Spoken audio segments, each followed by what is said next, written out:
AITA for playing a voicemail at Thanksgiving to expose who stole Grandma's ring? My name is Harper, I'm 26, and I live in Cedar Rapids, Iowa, in a small one-bedroom apartment above a dentist's office. That sounds worse than it is until the drills start buzzing at 8 a.m. on my days off, and my window unit rattles like it's trying to leave the building. My couch came from Facebook Marketplace. My kitchen is barely wide enough for me to turn around with a frying pan in my hand, and the radiator makes a clicking sound that I've started treating like a roommate. I work the front desk at a veterinary clinic, so most of my day is answering refill calls, explaining flea medication, checking in nervous dogs, and trying not to get emotionally attached to every golden retriever that walks through the door. My life is not glamorous, but it is mine. My bills get paid. My plants are mostly alive. I have a junk drawer that contains batteries, cough drops, a lint roller, and one birthday candle shaped like a number 7 for reasons I can no longer explain. The main people in this story are my parents, Marcy and Bill, my older sister Elise, and my younger brother Graham. In my family, Elise was the responsible one. Graham was the baby. I was the one everyone blamed when anything went sideways. If a bill went missing, if somebody's casserole burned, if Grandma cried at Easter, somehow my name got dragged into it. Not always loudly. Sometimes it came wrapped in soft voices and careful looks. Harper, honey, did you maybe move it? Or, we're just trying to understand what happened.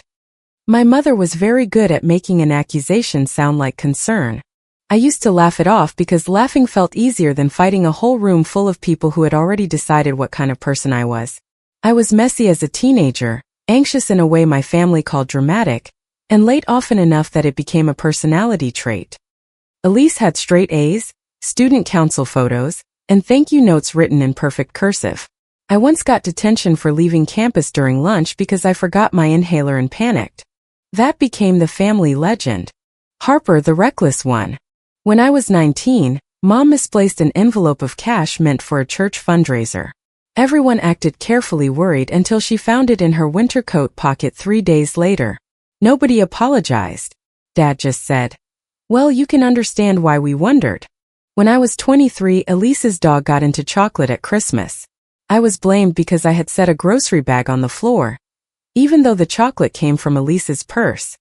Elise cried because her dog had an upset stomach. Mom comforted her, and I stood there holding a trash bag while everyone looked at me like I had personally ruined the season. That was how it worked. Elise made mistakes that had reasons. Graham made mistakes because he was young. I made mistakes because I was Harper. Grandma June's garnet ring had been part of Thanksgiving since before I was born. It was not expensive in the way people on TV talk about jewelry.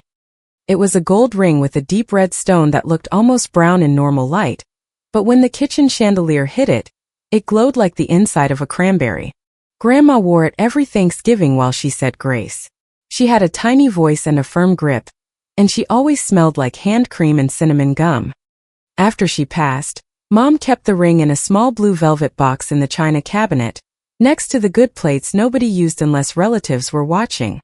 Every year, right before dinner, Mom would take it out, put it on, cry a little and say, "June would have loved seeing everyone together."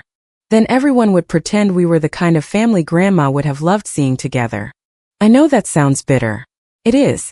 But I earned that bitterness the long way. Last Thanksgiving, I took 2 days off work and agreed to stay at my parents' house on Thanksgiving Eve, because Mom said she needed help prepping. My parents live in a split-level house in a quiet neighborhood where every driveway looks shoveled, even when there is no snow. On holidays, cars line both sides of the curb, relatives carry casserole dishes with serious expressions, and the porch always smells like cold air, wet leaves, and somebody's wood stove nearby. I arrived Wednesday afternoon with my overnight bag, a grocery sack of rolls, and the kind of hope I kept pretending I did not have. I still wanted things to go well. That was the embarrassing part. Even after years of being the family pressure valve, some part of me still showed up wanting my mother to smile at me like she was glad I came. She opened the door wearing an apron that said thankful, blessed, and kinda stressed. "You're late," she said. "I'm 12 minutes late. Your sister was here early." I looked past her into the empty foyer. "Elise is here?" "Well, no, she called early." That was my mother. Elise got credit for the concept of punctuality. I spent the next 2 hours peeling potatoes at the kitchen sink, while Mom moved around me with a handwritten checklist taped to the fridge. The house smelled like onions, butter, and the vanilla candle she only lit when guests were coming. Football was already on in the living room with the volume too low to hear, because Dad liked the idea of watching football more than the actual sound of it. There was a Costco pumpkin pie on the counter still in its plastic container, canned cranberry sauce chilling in the fridge so it could be sliced into rich circles, and a green bean casserole waiting for fried onions. Mom had already set up the folding table in the den for the younger cousins, even though the youngest cousin was now 14 and taller than Dad. Elise showed up late in a cream sweater, carrying a bakery pie and acting like she had personally harvested the apples. Her husband Mason came in behind her with their toddler on his hip and the tired, faraway expression of a man who had been told not to speak unless spoken to. "Elise, that sweater is beautiful," Mom said, wiping her hands on her apron. "And look at this pie. You always bring such elegance back to the holiday." I looked down at my potato peeler and said nothing. Elise kissed Mom's cheek. "It's nothing. I just wanted tomorrow to feel special." Mason gave me a small nod. He looked thinner than the last time I had seen him. Their toddler reached for the bowl of raw potatoes and said, "Apple." "Close enough," I said, handing him a peeled potato before Mom could stop me. For a while, things were normal in the tense way our family called normal. Dad came in from the garage smelling like cold air and motor oil.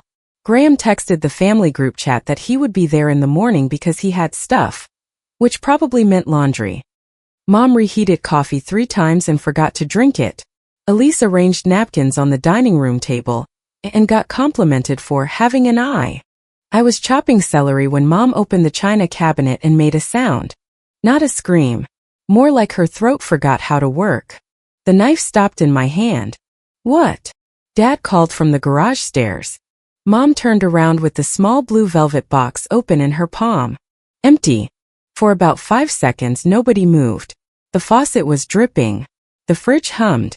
Somewhere in the living room, a commentator on TV sounded excited about something none of us could hear. Mom whispered, "Where is it?" Dad stepped into the kitchen. Elise moved closer.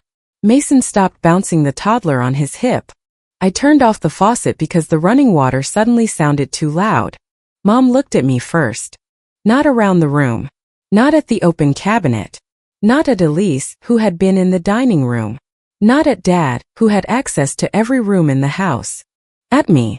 I actually laughed because it was so obvious it hurt. "Mom," I said, "don't do that." She blinked fast. "Do what?" "Look at me like I ate it."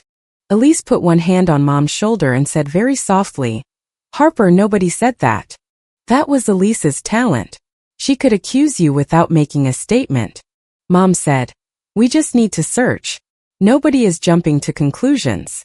But of course that was exactly what happened. They searched the china cabinet, the buffet drawers, the kitchen junk drawer, the linen closet, the dining room hutch, and even the little ceramic turkey where Mom kept spare batteries for some reason. I opened cabinets. I checked under placemats. I moved stacks of napkins and casserole lids and 2 boxes of tea that had expired before I graduated college. The whole time I could feel them watching me. Dad's face had settled into that flat, disappointed look I knew too well. Elise kept whispering, "This is awful," while glancing at me like she was afraid I might bolt with the silverware. Mason stood near the hallway holding his kid and looking deeply uncomfortable. Then Mom said, "Harper, did you bring your overnight bag in already?" I wiped my hands on a dish towel. "Yes." "Could you check it?" "No." The room went silent. Dad's jaw tightened. "It's just to rule things out," I said. "Then rule out Elise's bag too." Elise's eyes filled instantly. It was impressive, honestly. If crying had been an Olympic sport, she would have had sponsors. Mom's mouth pinched. "Elise just got here. And I've been peeling potatoes for 2 hours," I said. "What's your point?" Dad used his tired voice, the one that made me feel like a problem he had been patient about for too long. "Harper, don't turn this into something bigger." That sentence hit a switch in me. Because for years, something bigger meant the truth. It meant the part where they had to admit they were not being fair. I walked to the guest room, grabbed my overnight bag, brought it into the hallway, and dumped it upside down on the carpet. Jeans, socks, a charger, a paperback, emergency ibuprofen, my toothbrush, and one sad granola bar fell out. Then a small blue velvet pouch dropped beside my shoe. It was not mine. I knew that before I picked it up. Mom made a sharp sound. Dad said my name. Elise covered her mouth. Inside the pouch was the little paper tag Mom kept with the ring, the one that said June's Garnet in Grandma's handwriting. But the ring was still missing. I stood there staring at it while the hallway seemed to stretch longer around me. That wasn't in my bag, I said. Elise whispered, Harper. One word.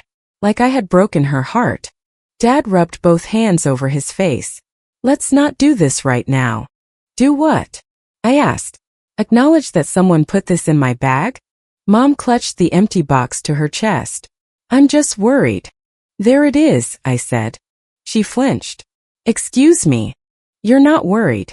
You're accusing me in your church voice. Mason looked down at the toddler. Elise started crying harder. Dad said, Enough. And just like that, the case was closed, at least in their heads. Thanksgiving morning was awful in the quietest way possible. Nobody called anyone official. Nobody made a report. Nobody said the word stolen. That somehow made it worse. Mom said she did not want to ruin the holiday, which meant she wanted the accusation to float around the house all day like steam from the oven.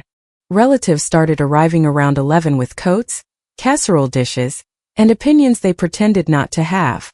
Aunt Denise, Mom's younger sister, came in carrying sweet potatoes and wearing boots that left little wet marks on the entry rug. Mom hugged her too tightly. Denise pulled back and looked around. What happened? Mom said. June's ring is missing. She did not look at me when she said it, which was almost worse because everyone else did. Coats got piled on the guest bed beside my emptied overnight bag. Someone asked where to put the deviled eggs. Someone else asked for foil before dinner was even close to ready, because in my family people started negotiating leftovers before grace. The family group chat, which usually exploded with turkey emojis and who needs ice, had gone weirdly stiff. Cousin Mark. Heard something happen with Grandma's ring? Mom, we are handling it. Elise. Let's just focus on being together today. Aunt Denise. Interesting wording. That was Denise. She could make 3 words feel like a chair being dragged across tile. I spent most of the morning in the kitchen because at least potatoes did not judge me. I mashed them with too much butter because if everyone was going to think I was a thief, I was still not serving dry potatoes. Elise floated around accepting concern like she was the injured party. She hugged Mom a lot. She put a blanket over Mason's shoulders even though he had not asked for one. She told relatives, We're just heartbroken, in a voice soft enough to sound gracious. Graham showed up around noon in sweatpants, carrying a grocery store veggie tray nobody asked for. He found me in the laundry room, where I was pretending to look for extra napkins and actually hiding from Aunt Carol, who had asked me 3 times if I was doing okay financially. Graham leaned against the dryer.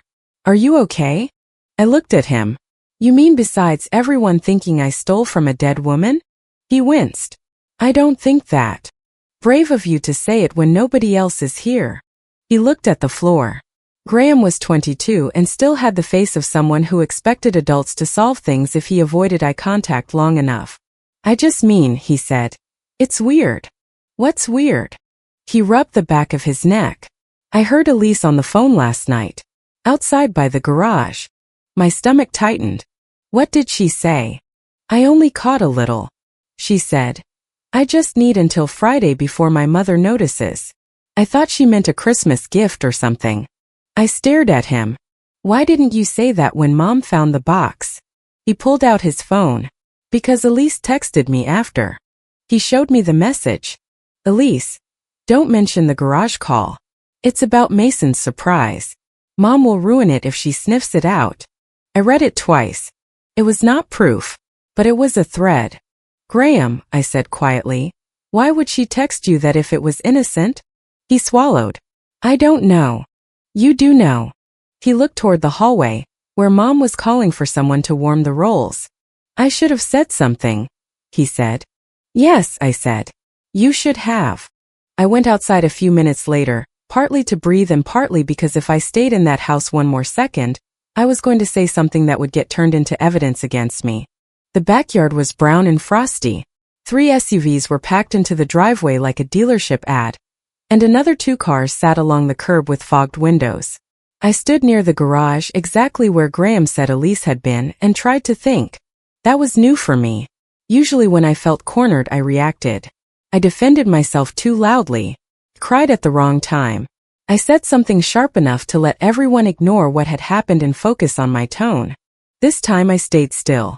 There was a recycling bin near the side door, its lid sitting crooked because someone had overfilled it with flattened cardboard. Something white was tucked under the edge, damp from melted frost. Pulled it free. A receipt. Not a grocery receipt. Not something from the house. It was from Cedar Loan and Jewelry. The edges were wet and curling, but the print was readable enough. Item: 10-carat gold ring redstone. Loan amount: $420. Customer name Voss. Due date: November 20th. Elise's married name. For a second I forgot how to blink.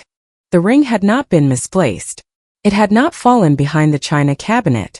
It had not wandered into my bag by magic. It had been pawned. My hand started shaking so hard the paper made a clicking sound.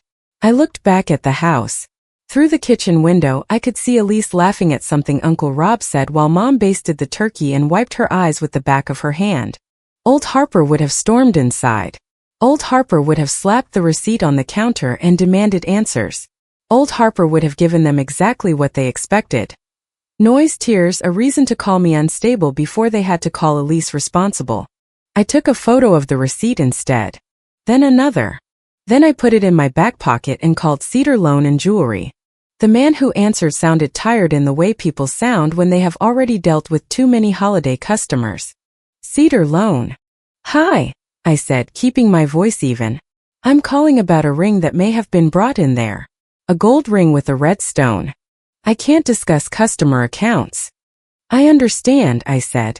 I'm not asking for account details. I'm trying to locate a family ring that may have been pawned without the owner's knowledge. If I came in with proof it belonged to my grandmother, would you be able to confirm whether it was still there? There was a pause. Then he said, "We don't have that item anymore." My knees went weak. What? We don't have it anymore, he repeated. That's all I can tell you. I leaned against the garage siding. It was cold through my sweater. He hesitated, then added, "If this is about the garnet ring, someone called twice this morning asking if the buyer's name could be released. We told her no." Her. I closed my eyes. Did she leave a message? No. Was it from the number on the account? Another pause. I can't discuss customer accounts. Which meant yes. I thanked him and hung up. The ring was gone. Actually gone. Grandma's ring, the one Mom cried over every year, the one all of them were prepared to believe I had taken, was gone because Elise had pawned it and missed the deadline. I stood there in the cold while my family laughed inside at something on TV. Then my phone buzzed. Unknown number. I almost ignored it. I had already had enough of phones for one lifetime. But something made me answer. Hello. Hi, is this Harper? This is Lindy from Wick and Wake Supplies. I'm returning a call from Elise Voss, but her voicemail box is full, and your number is listed as the emergency contact on her vendor account. The name Wick and Wake meant nothing to me. I think you have the wrong person, I said. Oh, I'm sorry. She listed you as a secondary contact. I just wanted to make sure she received our last notice. We can't extend payment again. The overdue balance has already gone to collections, and the last payment we received was the $420 money order she said came from selling personal jewelry. If she wants to discuss arrangements, she'll need to call before the end of the business day on Monday. I did not breathe until she finished. I'm not involved with that account, I said. I understand. I'll make a note. After we hung up, I stared at my screen. A voicemail appeared a few seconds later because she had called back and left the same information, boring and professional and devastating. Not dramatic. Not emotional. Just a business explaining an overdue balance and a payment amount that matched the pawn receipt exactly. Elise had a hidden business account. Elise owed money. Elise had sold personal jewelry. Elise had used my number without asking. And suddenly the velvet pouch in my bag made perfect sense. I saved the voicemail. I took screenshots of Graham's text. I photographed the receipt again on the hood of Dad's car, where the light was better. Then I did something I had never done before in a family crisis. I called Aunt Denise. Not Mom. Not Dad. Not Elise. Denise answered on the second ring. You found something, didn't you? My throat tightened so fast I had to look up at the gray sky. Yes. Where are you? Outside by the garage. I'll be there in 2 minutes. She came out pretending she needed something from her car. She shut the side door behind her and stood beside me in the cold with no coat, arms crossed, eyes sharp. I handed her the receipt. Her face changed when she read it. Not surprise exactly. More like confirmation of something she had been afraid to know. Show me everything, she said. I showed her the photos, Graham's text, and played the voicemail. Lindy's voice sounded even more believable the second time. Calm. Tired. Specific. Denise listened without interrupting. When it ended, she said, Do not confront Elise alone. I wasn't planning to.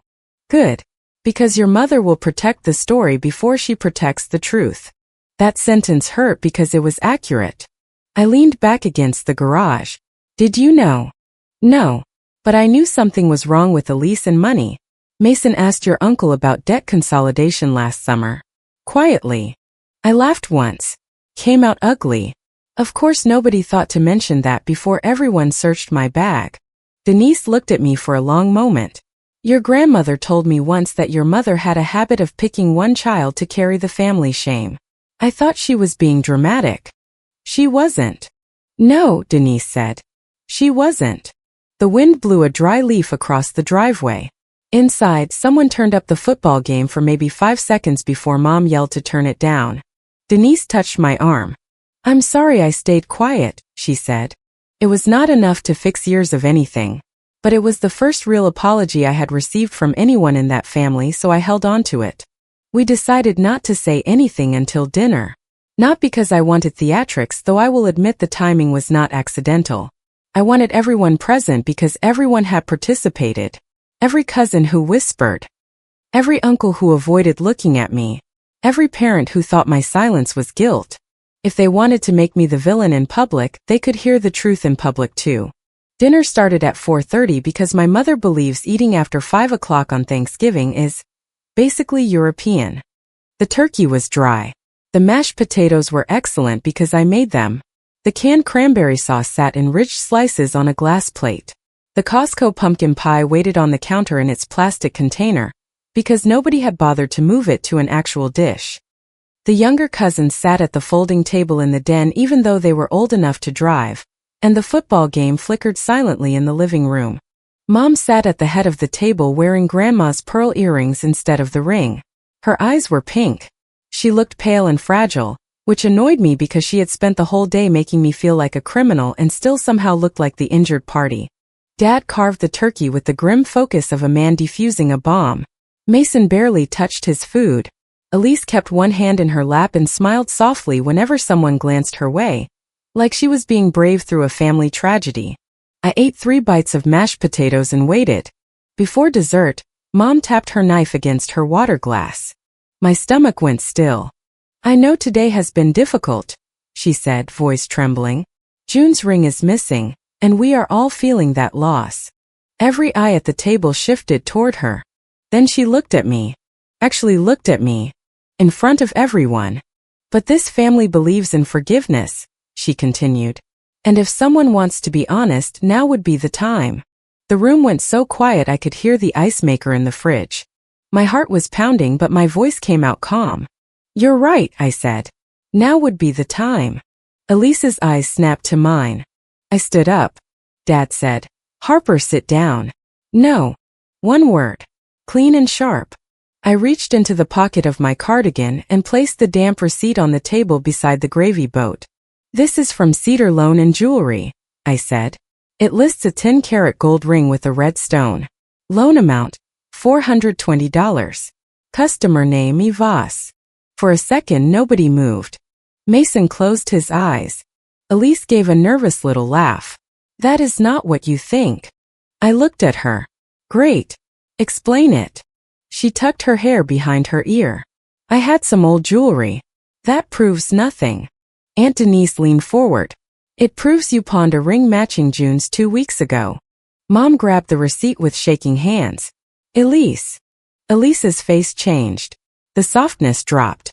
For 1 second, everyone saw the calculation underneath. Then she pointed at me. She's obsessed with making me look bad. She's always been jealous. There it was. The old script. Usually that line would have worked. It had worked for years. But I had grown up inside that script. I knew every cue. I held up my phone. I also have a voicemail from Wick and Wake Supplies. Apparently, I'm listed as Elise's emergency contact on a vendor account I never agreed to be part of. Elise went white. Elise, Mason said quietly. I pressed play. Lindy's voice filled the dining room, polite and professional. Hi. This message is for Elise Voss. This is Lindy from Wick and Wake Supplies calling about the overdue balance on your vendor account. We can't extend payment again. The last payment we received was the $420 money order you said came from selling personal jewelry. Please call us before close of business Monday to discuss next steps. The voicemail ended. Nobody spoke. Not even Mom. Then Graham, who had been staring at his plate like it might open a trapdoor and save him, finally lifted his head. I heard her outside last night, he said. His voice cracked. She said she needed until Friday before Mom noticed. Then she texted me not to mention it. He slid his phone across the table. Dad picked it up. His face sagged as he read the message. Mason stood so fast his chair scraped the floor. Elise, he said. Tell me you didn't put that pouch in Harper's bag. That was when I realized he knew about the debt but not the frame-up. Elise started crying, but it was not sad crying. It was angry crying. The kind that demands an audience rearrange itself around it. I was going to get it back, she snapped. Nobody was supposed to know. Mom's voice was barely there. Where is the ring? Elise wiped her face. They sold it. The room inhaled all at once. Aunt Carol pressed a napkin to her mouth. Uncle Rob looked down at his plate. One of the cousins whispered, "Oh my gosh," and immediately got shushed. Mom made a broken sound. For a second I almost felt bad for her. Almost. Then Elise looked at me with red eyes and said, Harper would have been fine. Everyone expects this kind of thing from her anyway. That sentence did more than expose her. It exposed all of them. Because nobody looked shocked. They looked ashamed. Dad set Graham's phone down slowly. Elise, why would you do that? She looked at him like he had betrayed her by asking. Because I needed time, she said. And Mom was already suspicious and Harper. Finish that sentence, I said. She did not. So I did. Harper was easy. Mom covered her face. I looked around the table. At the relatives who had spent the day avoiding my eyes. At my father, who had asked me to dump my bag but not Elise. At my mother, who had never said I stole the ring because she preferred accusations she could deny later. Dad cleared his throat. We all need to calm down and talk as a family. Aunt Denise cut in. No. You are not turning this into tone management. I had never loved her more. The next few minutes were messy in a quiet, humiliating way. Elise kept insisting she planned to fix it. Mason asked how much money she owed. She would not answer. Mom cried about the ring, then about Elise, then about how hard motherhood was once she realized nobody was comforting her fast enough. I waited until she ran out of words. Then I said, You accused me in front of everyone. Mom lowered her hands. I never said you stole it. I stared at her. You made sure you didn't have to. That landed harder than I expected. She tried to reach for my hand. I pulled it back. I'm leaving, I said. And I'm not coming to Christmas. Dad looked startled. Harper, don't punish the whole family. I looked around the table. All day the whole family punished me. No one argued. I packed my overnight bag in the guest room while coats still covered the bed. I had to move Aunt Carol's puffer jacket to get to my socks. It felt ridiculous and normal at the same time, which is how a lot of family disasters feel from the inside. Graham stood in the doorway. I'm sorry, he said. I zipped my bag. For what part? He swallowed. For not saying something sooner.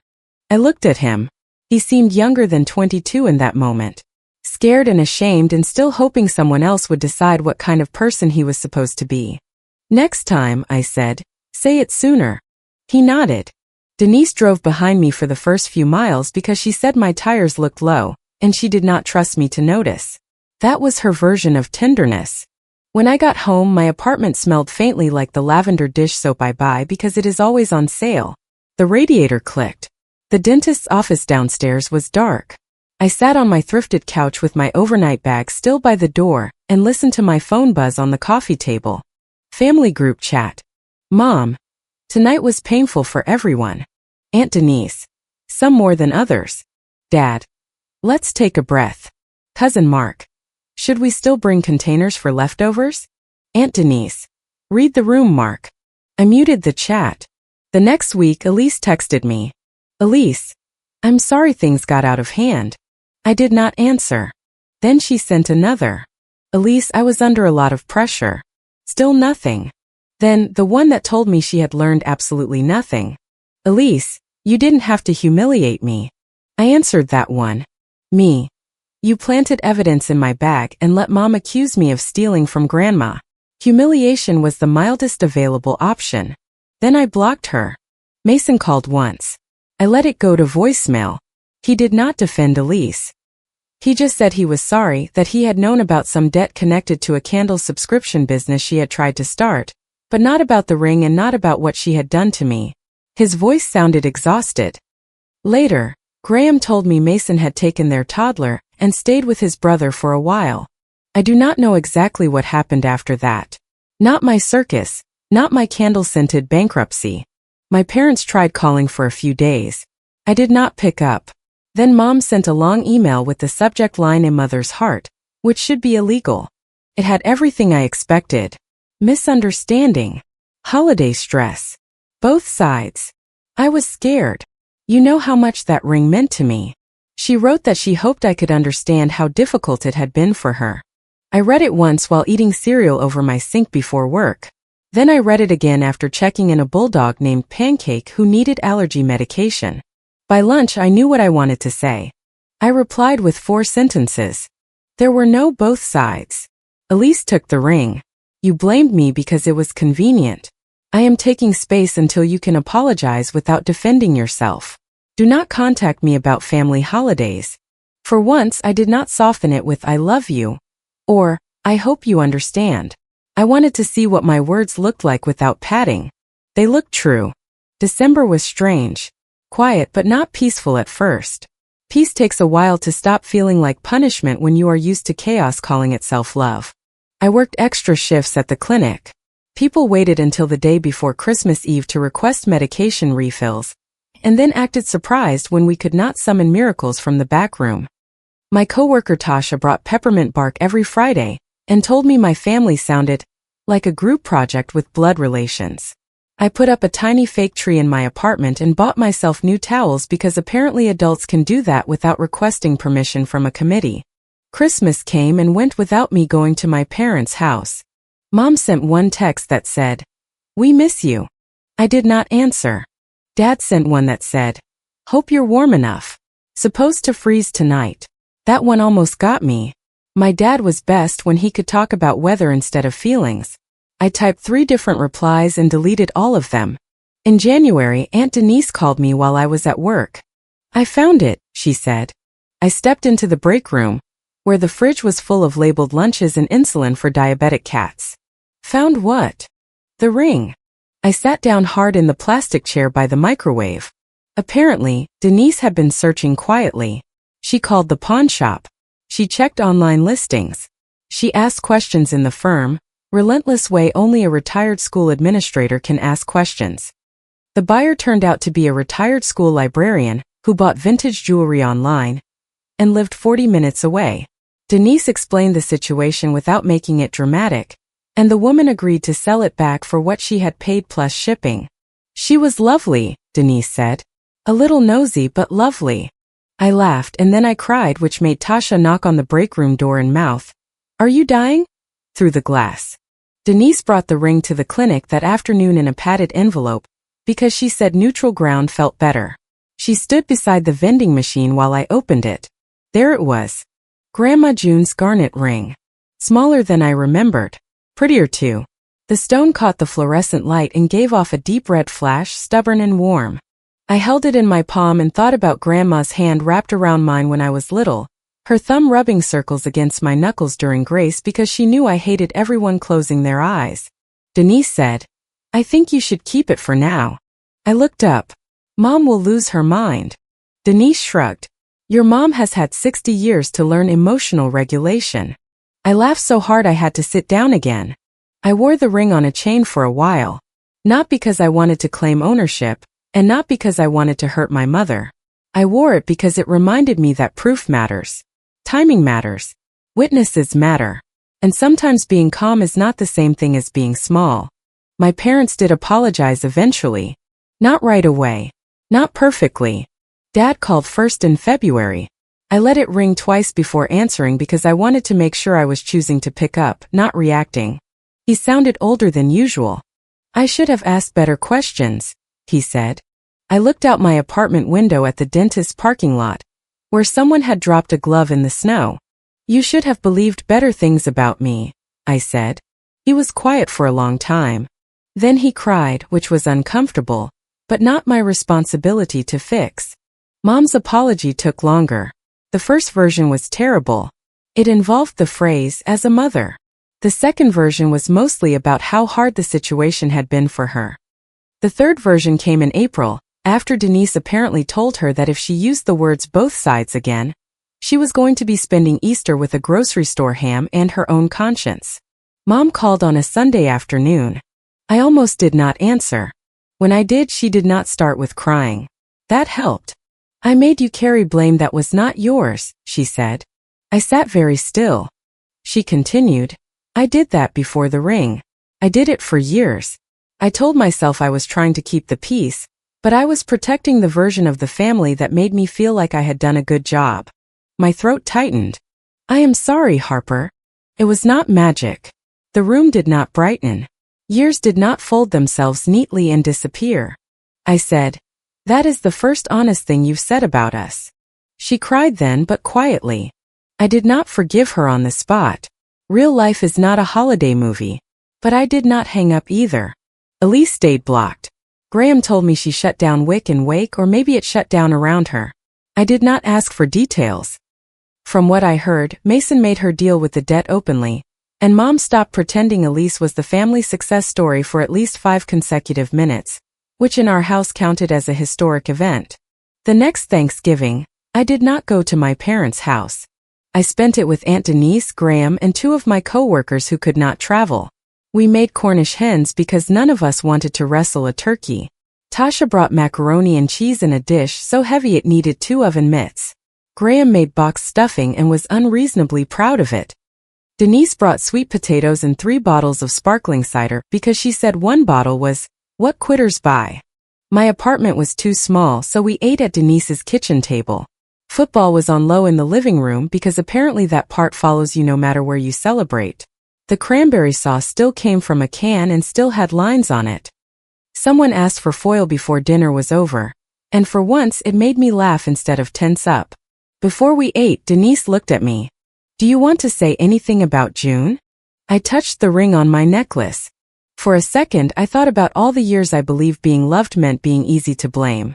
I thought about the velvet pouch falling out of my bag. I thought about my mother's face at the dinner table, Elise's voice saying everyone expected it from me, and the silence that followed because she had not been wrong about what they expected.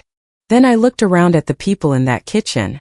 Denise, blunt and loyal in a cardigan with a gravy stain on the sleeve. Graham, nervous but trying. Tasha, already stealing a role. My other coworker, Ben, reading the sparkling cider label like it contained instructions for survival. I did not make a speech. I just said, "I think Grandma would want us to pass the rolls before they get cold." Everyone laughed. It was small. It was normal. It was peaceful. And nobody looked at me like I owed them an apology for existing. If you liked it, don't forget to leave a comment and support the channel by subscribing. See you in the upcoming stories.